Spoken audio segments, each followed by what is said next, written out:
Welcome to Luca is a Billionaire, where the only thing I invest in is your answers. You begin by enabling the tools that let you judge size. Turn on the ruler and grid lines so measurements are visible. Next, set your measurement units to mm, cm, or in file, options, advanced, so numbers match your project. Once done, switch to print layout and place the object or image you want to scale. These steps ensure you see real-world dimensions. Make sure to use a blank page to avoid layout interference before you change sizes. You now scale with precision. Select the shape or image and open format shape, then enter exact width and height values to reach the target size. If you want proportional scaling, keep lock aspect ratio checked. If you require different X and Y scales, uncheck it carefully.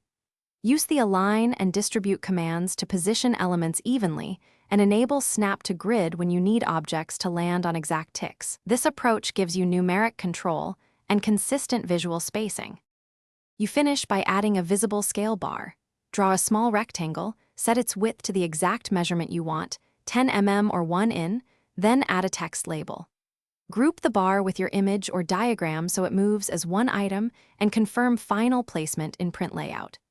If sizes appear incorrect, make sure page setup isn't scaling pages for print and double-check the measurement units under options. If needed, re-enable ruler and grid lines to confirm real-world dimensions. Thanks for watching and please subscribe. It's the best investment you'll ever make.